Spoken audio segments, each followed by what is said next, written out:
Hello, everyone, and welcome to Security Onion, Unravel Adversary actions with frighteningly good detection and shocking visibility.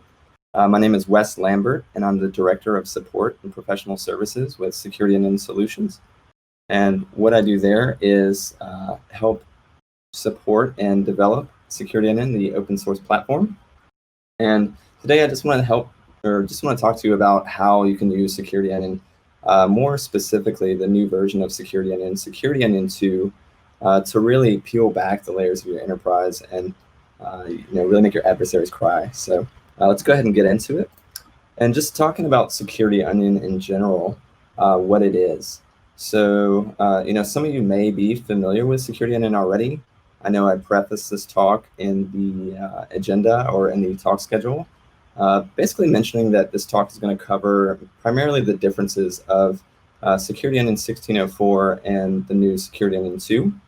But if you're not already aware of Security Onion, it is a completely free and open source platform for threat hunting, enterprise security monitoring, and log management. And what that means is that we collect all this rich network data and all this other telemetry and push all that into a single place, similar to what you might think of as a SIM. And then we can use that and gather context around the events going on in our network. And what we like to do is make this really easy for folks.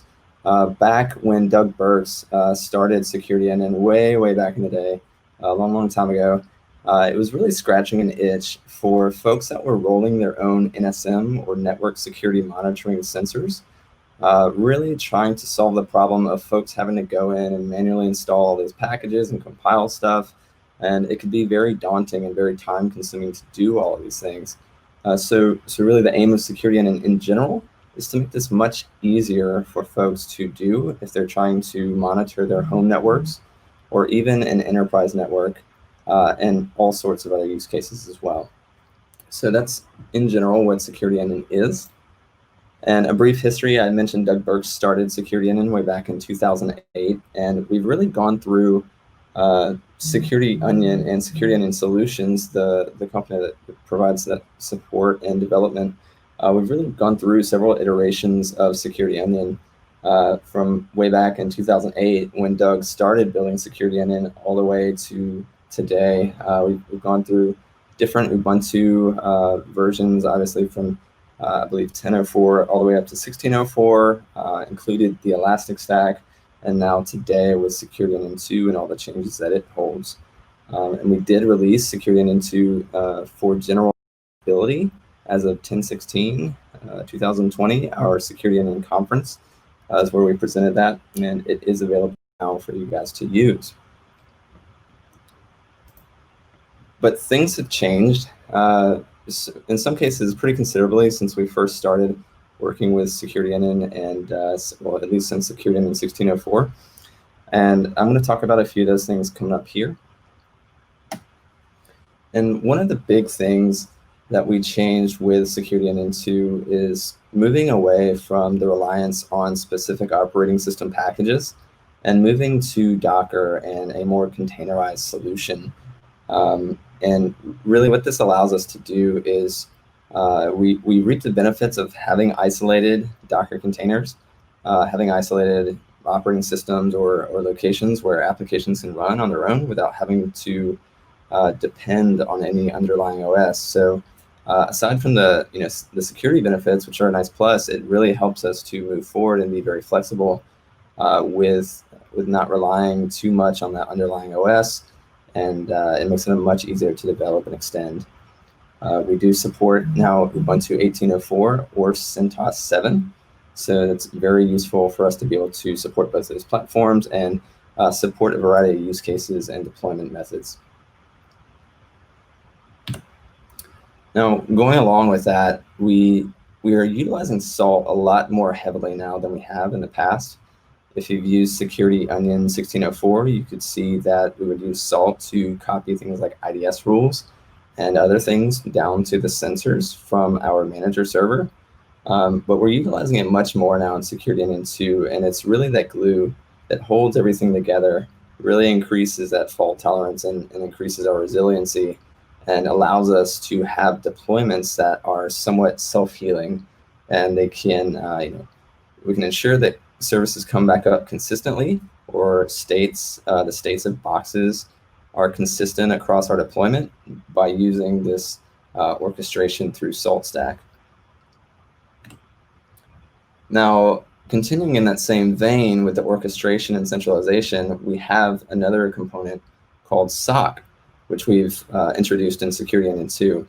And this is really, again, always kind of moving towards a single pane of glass where we can view all of our data, where we can take all of these administrative actions and manage our sensor grid from the centralized location. And we know that folks have had issues in the past with maybe some of the complexities of managing configuration files and making changes across their deployments. So we really want to move in a direction, and with SaltStack and with SOC, the direction in which we can manage that more centrally. And really that's ultimately to be just managing it from something like a grand unified interface, a GUI, a web interface, right? So that's essentially what we're trying to move towards in this new release. And speaking to those interfaces that, maybe since we're moving to SOC, we are getting rid of some of the interfaces that we have previously utilized and that some of you who've used Security Onion before would be familiar with, which includes Squeal, which will be now rolled into Security Onion console. So we now have some things in there that will take care of that functionality, along with Squirt, which was that web component to the Squeal interface in Security Onion 1604. Also with CapMe, which was our PCAP, or our packet capture transcript solution for Security Onion 1604, where we would pivot from an event and then go grab the PCAP for that event. That's also moving into Security Onion console, or SOC. So we have all these interfaces that we're able to consolidate again into a single interface, and again, we'll continue that trend as we go on. And here's just an overview of SOC. You can see we've got some release notes there, and then also some things on the side, which we'll discuss in just a little bit.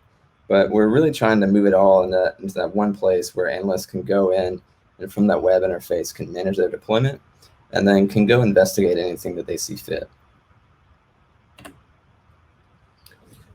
And part of SOC, as you might have seen, if we go back here, this alerts, if you click on this little icon right here, you'll be taken to an interface called alerts. And what this will do, it functions similarly to how Squeal and Squirt functioned in the past, but it's an alert queue where you can go in and you can review your alerts, you can acknowledge them, you can escalate them to another analyst. Maybe you want to create a case from that alert and go further and continue your investigation. This will allow you to do that and be able to triage those alerts in an effective manner. And the PCAP, so if we go up here and then click this PCAP icon right here, I'll go through this here in just a little bit and a little more in depth, but we'll get this PCAP interface. So if we're investigating our logs and we see an event of interest and we have all these network details and we caught it on the wire, then we can go view that PCAP. And it's very similar, this PCAP interface, to, if some folks are familiar with Wireshark, it's kind of similar in concept, and you can change the interface here by clicking these buttons right here. You can change it around a little bit depending on how you'd like to see that data. But it's very useful to be able to pivot from that event to that PCAP very quickly, and then maybe answer that question a little more quickly, or be able to go download that PCAP and then go extract things from that, or continue your investigation somewhere else. In addition, we have the network data that we collect with Security Onion. One of those subsets of that network data is alert data. So this alert data right here is, you can see this ET hunting suspicious IRC. This is going to be from Suricata. We use the eve.json output from Suricata, and we pull that in, and that is one of our forms of alert data. So a signature-based IDS is what we're using, Suricata, to watch the network traffic on the wire and then generate those alerts. And then we have those in Hunt and I'm sorry, I'll talk about that in just a minute. And then we have those for investigation inside of Kibana and other interfaces inside of Security Onion. And if we continue, we also have network metadata, and this can be provided by Zeek, formerly known as Bro, or Suricata itself. And again, we can get all this rich data, stuff like connection information, HTTP logs, DNS logs, SSL logs, even stuff where you might see or be looking for lateral movement, stuff like DCE, RPC, stuff like that, RDP. There's tons and tons of different protocol parsers for Zeek and Suricata. So it allows us to have a lot of different network metadata that we can tie to certain events. And going along with the rest of the network data, we also have that full packet capture, which I was talking about previously. In Security Onion 2, we've moved from NetSniffNG to Google Stenographer. We found Stenographer we found we would benefit more from that index PCAP that Stenographer provides. It's a bit faster and more consistent, and we can really get better performance and more predictable results, at least from our testing. So we decided to switch that out to Steno, and we're using that now for our packet capture solution.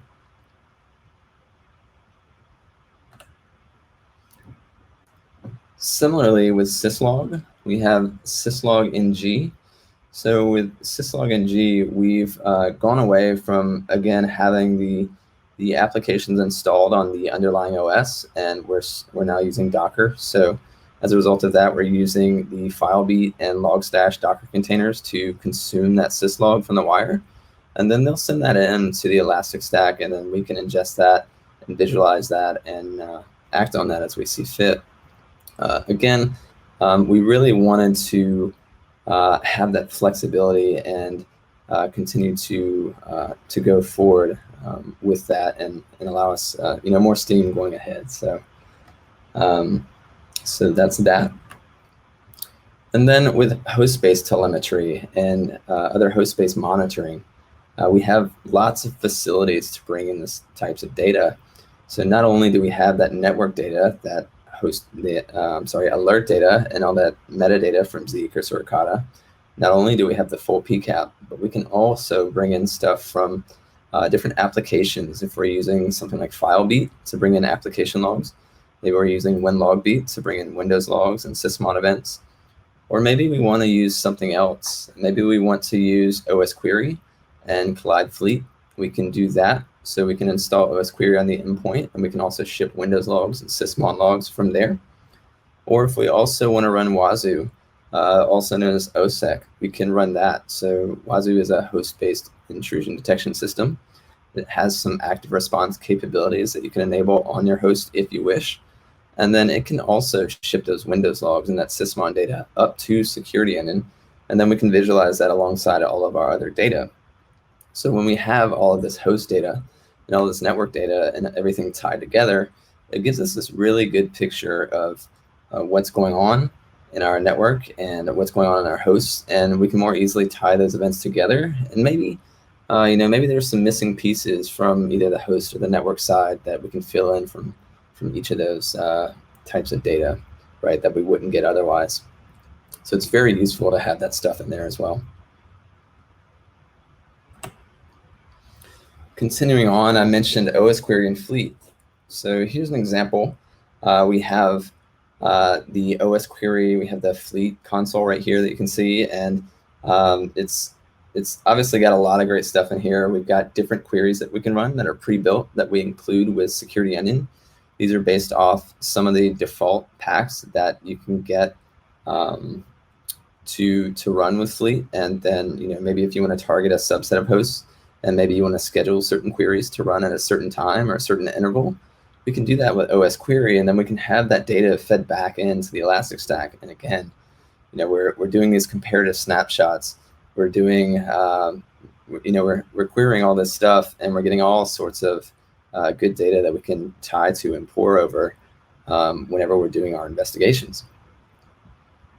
And the same goes with files and file data. One thing that Zeek does by default in Security Onion is extract files, or at least certain types of files, from network streams. So if you're monitoring a segment where you're getting a lot of traffic where files are going back and forth, you'll see, usually the more common file types, you'll see these being extracted pretty verbosely out of the stream. And then what we can do with those files, and even other files that you want to provide to this, is that we can perform detection and analysis with Strelka on those files. So what that means is that Strelka will take those files that Zeek extracted from the network, it will process those, then it will generate its own log data about that, and we can pull that in, and then we've got even more context and even more layered detection that we can pile on to the other network and host-based detection. And we can use things like Yara rules. This is really super powerful. So Strelka can extract or at least analyze files in zip files or archive files. So we can even apply Yara rules to where if we see a file that was found in an archive and it matches this Yara rule, we can take that and then we can bubble that up to an alert in the alerts interface. And then from there, we can view all those alerts together, and we'll even see those Yara matches that I mentioned. And we'll even see stuff like imp hash and SSDeep and even entropy analysis without even having to go perform any static analysis on the file. So it can really save a lot of steps for analysts without having to go, or at least come to a more conclusive determination faster, without having to go get that file and then go do these things. It can really help to streamline that workflow.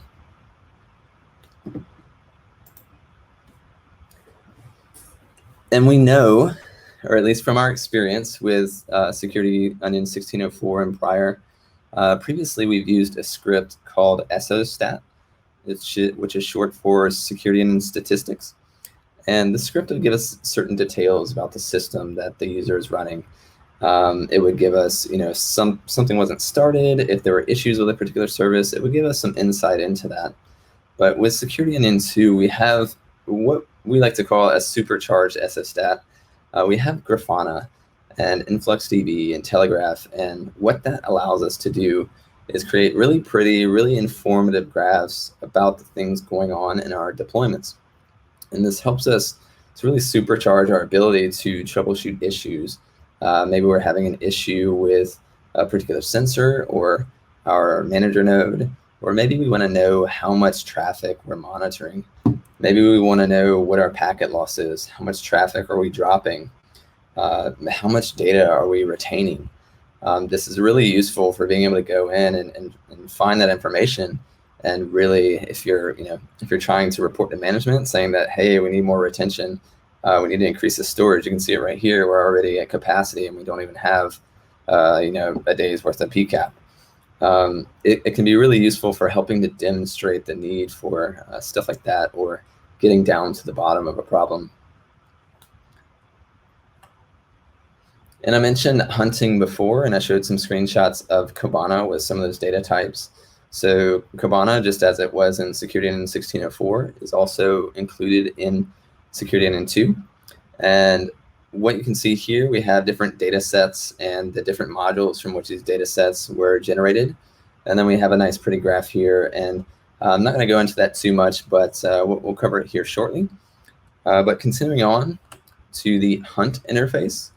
So this is another thing that was brought in with SOC, and really is getting into that mindset of an analyst and how they want to hunt, and the methodologies that we've used as analysts, and how we hunt for data, and how we want to group by and sort our data.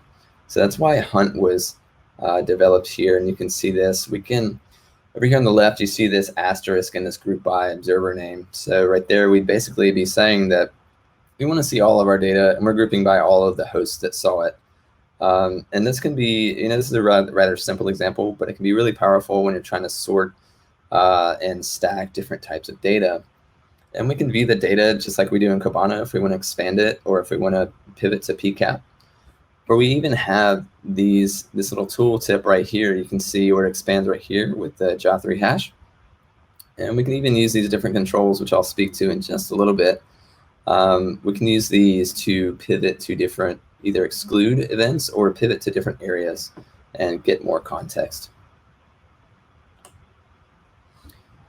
So aside from all of this data that we're generating and the ways that we can hunt through it, one of the things that we really want to focus on is our detection engineering process and how we're engineering detections and how we're implementing them, and making sure that we're doing this efficiently. And one of the ways that we can do that is with Playbook. What Playbook aims to do is, previously we had a bunch of folks really going in and having a lot of trouble creating Elastic rules. Sometimes it was because of the syntax of the rules, sometimes just trying to figure out the right query, and then trying to manage those could be really cumbersome if you're trying to manage those in a one-off fashion. So Playbook really helps to do this by allowing you to more easily manage those plays through a web interface.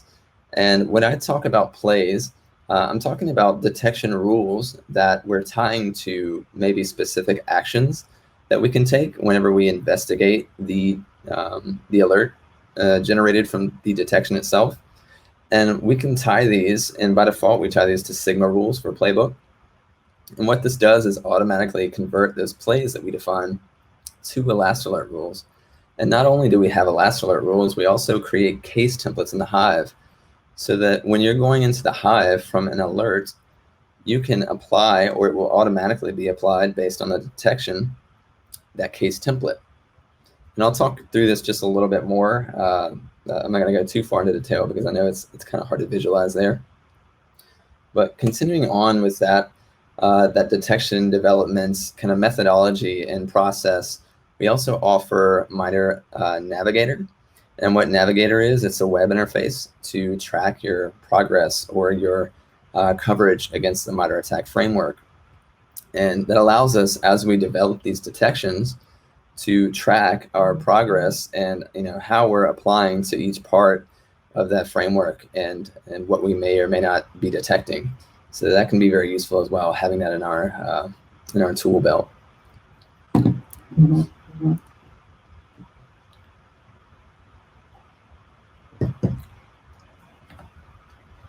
Now, I mentioned case management in the Hive, and I mentioned that we use those custom case templates. So here's an example of a case in the Hive which we would generate from an alert in the alerts interface. And you can see here that once we generate that, we can then have we have different types of information here, and we can attach different observables. So certain things like IP addresses or files that we may want to attach to it. And in the future, we'll do this in a more automated fashion. So you'll have observables automatically attached to these cases. And what you can do with this is go off in the Hive and with Cortex, and you can run analyzers, which will basically go off and analyze that particular observable. If it's an IP address, it could be doing an IP lookup and then giving you some information back, maybe some reputational information. If it's a file, it could go, aside from Strelka, you could go perform metadata analysis with that. There are lots and lots of possibilities there once you've started working that case. So there's lots of good stuff in there for you guys to take hold in.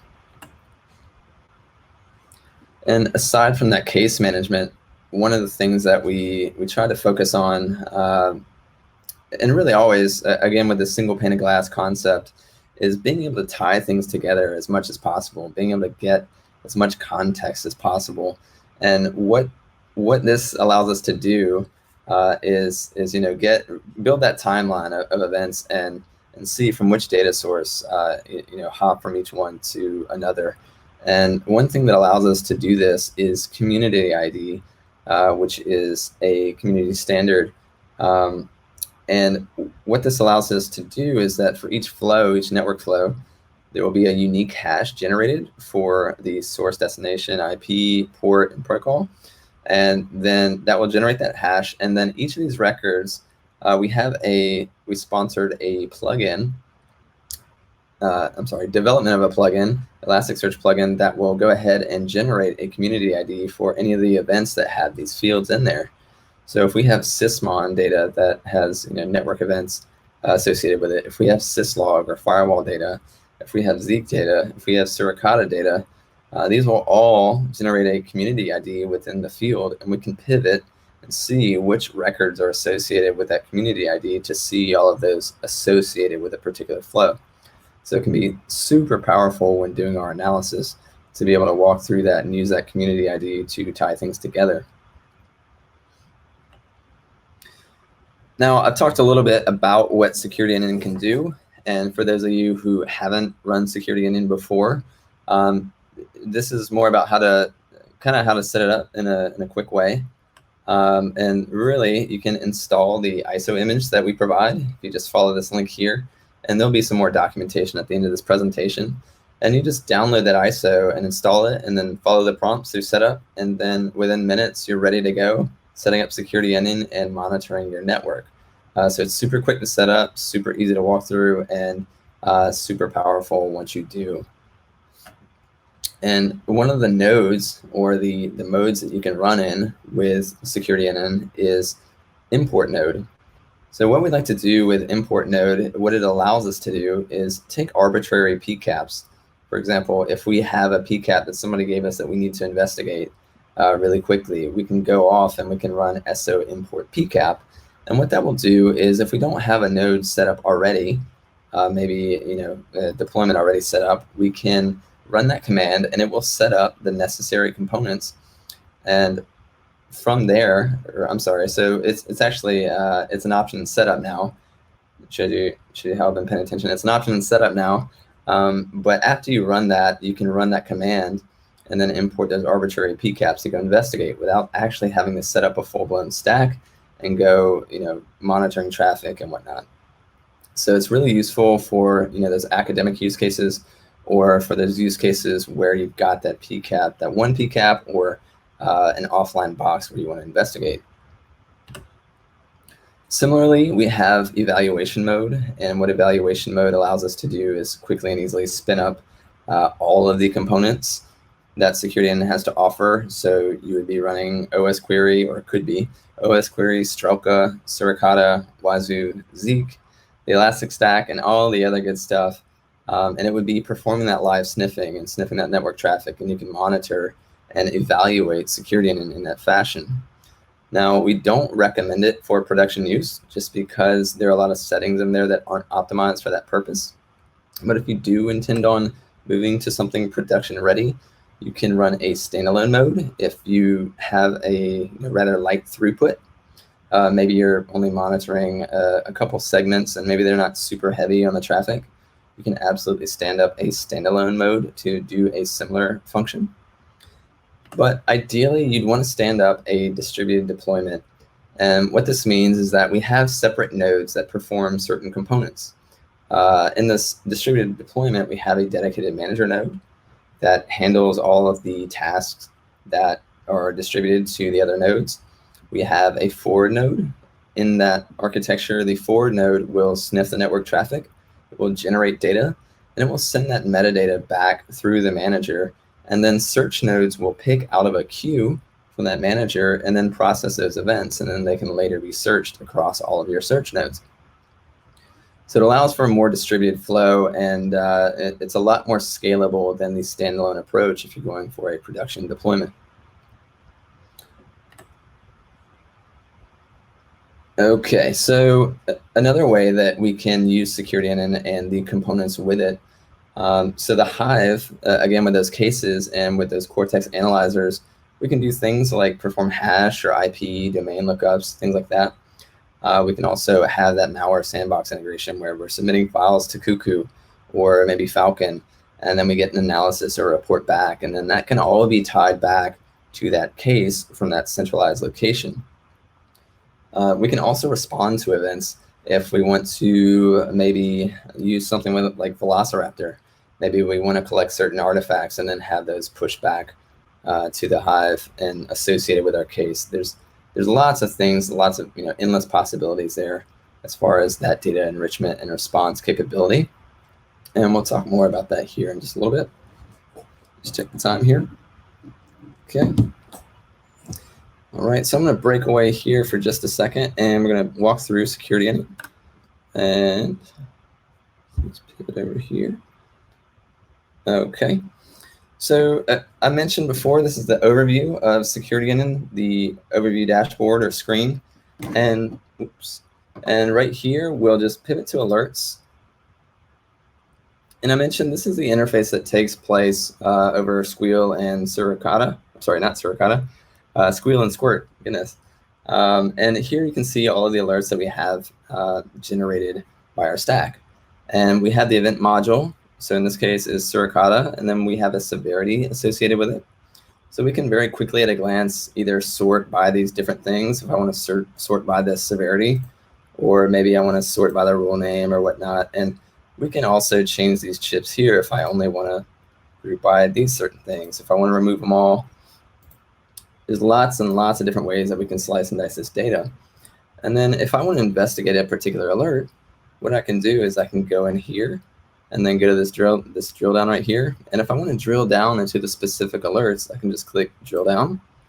And then those alerts will not be aggregated anymore. And I can go through and expand each one. And I can see the various details if I want to do that. Or I can show the PCAP if I want to pivot straight to PCAP. So super quickly, we get this awesome PCAP transcript. And then I can go through. It looks like an API, or I'm sorry, an APIFI, yeah, like an IP check right here. And then I can toggle this if I want to. If I want to see the packet view right here, or I want to, let's see, I can go into this view where I still see the hex over here. And there's lots of different ways I can slice and dice that. And then eventually, if I want to download this PCAP, I can just click this button right here. And then I can go process that if I want to go to Wireshark, or if I'm running an analyst install where I'm running tools like Network Miner and Wireshark, it will automatically be registered as a PCAP handler inside of Chromium. So it will automatically open in Network Miner, and then we can extract any files, credentials, whatever we want to do with that super quickly and easily. And now if I go back to alerts, and go back here, and then I mentioned Strelka, that file analysis, those Yara rules. So this is an example right here of one of those matches from a Yara rule. So it's just generating on this file right here, this VBS file.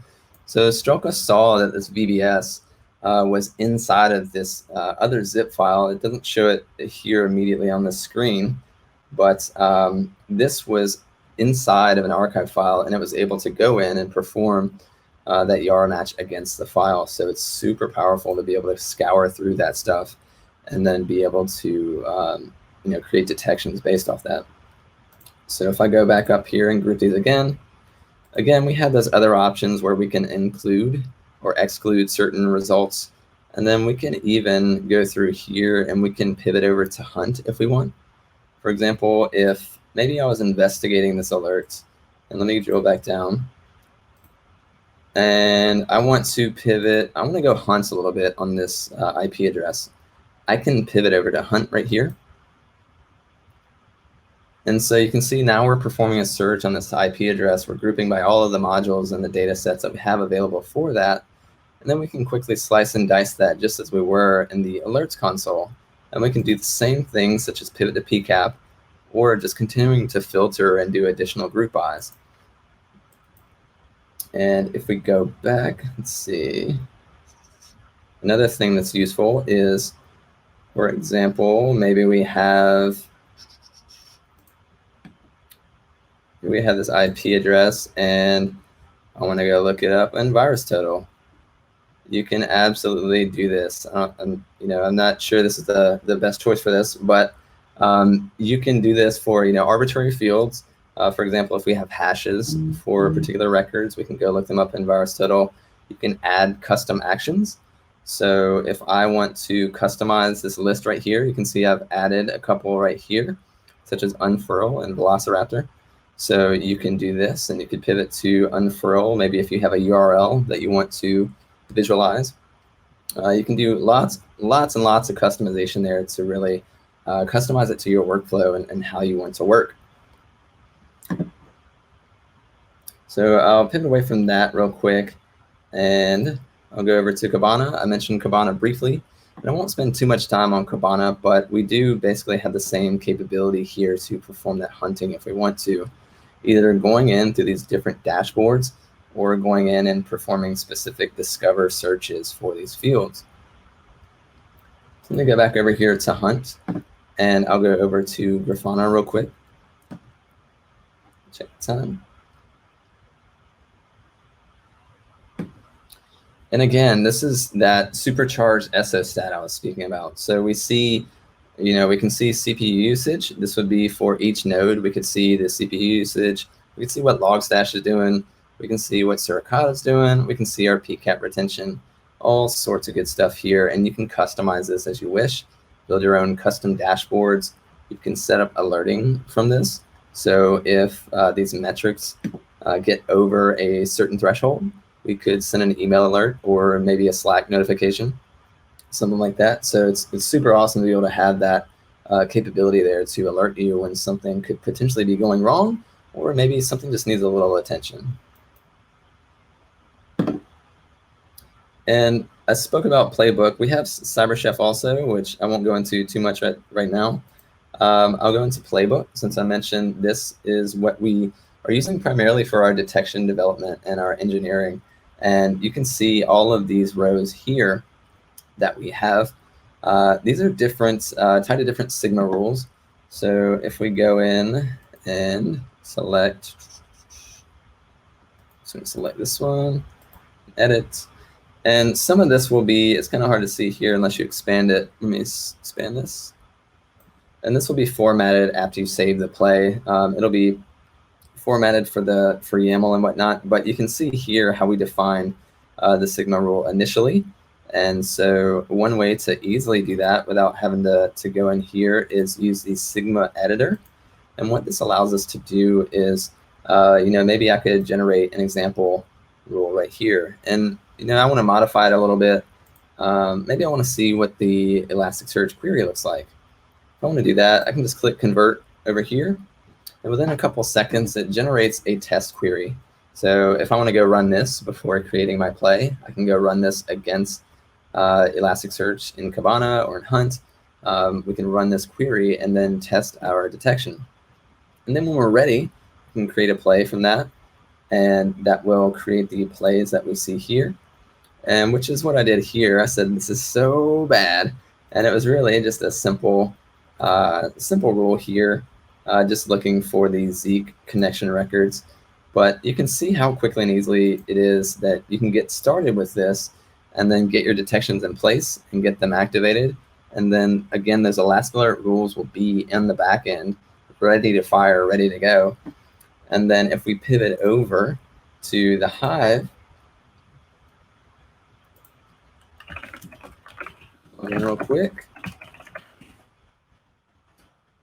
Pivot over to the Hive. I don't have any at the moment, but we'll see these case templates. And these case templates are associated with each of those plays. So if I escalate an event from an alert that fired from one of those plays, then it will assume that case template. And you can see here, this one applies to the detects PowerShell remote thread creation and run DLL32. And then if we have any custom actions defined, like maybe go check the hash or go check virus total, then an analyst can run through those predefined tasks. They can check them off. If you want to add automation to that, more power to you. And then it allows you that consistent workflow and the ability for maybe junior analysts to go off and perform those actions without having to rely on the senior analysts as much, or at least for those initial actions, that initial triage. So it's super useful to be able to have that. And then again, I mentioned Navigator, which is where we can track our detection coverage. And then we have Fleet. And again, I mentioned that from Fleet, we can see whichever host that we're managing here. If we want to run a live query on a host, sorry, let me go back here. Then if I want to run something on this host, maybe I want to run, let's see, select the targets. Let's see, maybe I just want to see all the users. I can just do select all from users.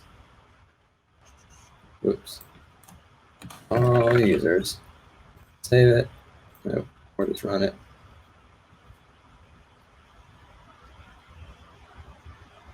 And then we can perform these live queries, and the results will be fed back into our stack. And we can view them here also if we want to see the results live. Now, I mentioned, I'll go back to the alerts interface because I realized I didn't discuss this too much, but one of the core features, again, about the alerts interface is that ability to acknowledge or to escalate an event. So, for example, if I'm an analyst and I don't really care about this event or I've done everything that I want to do with it, I can acknowledge it, and it will bring it out of this view. So it's going to take a second here, and then we'll refresh, and then it should be removed from this view. Oops. Set my auth. Right.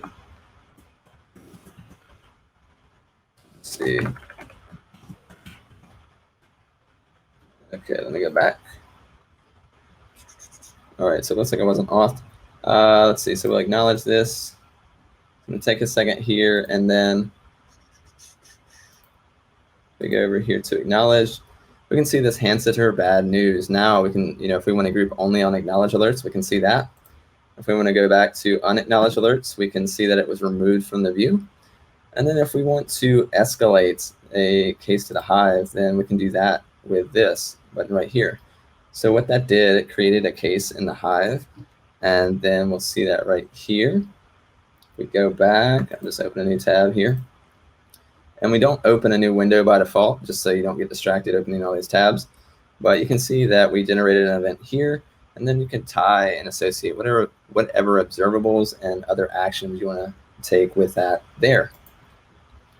So it's super, super useful to do that, to be able to have that flexibility there. And again, I mentioned additional integrations. So for example, let me just take this off.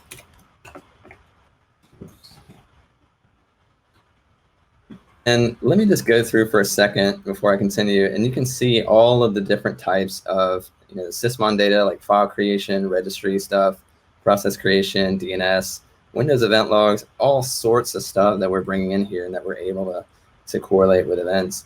And then again, if we wanted to pivot on that network community ID, we can do that to see those different records in the flow. For example, if we go here, did I choose one that didn't have yeah, I think I did. So let me just choose pivot. Okay, maybe I want to pivot on this community ID, so I can hunt on that. And that will give me any of those data sets and any of those modules that have any events associated with that community ID. And then again, with those custom integrations and things like that, we have the flexibility because we run in Docker and we run with Salt.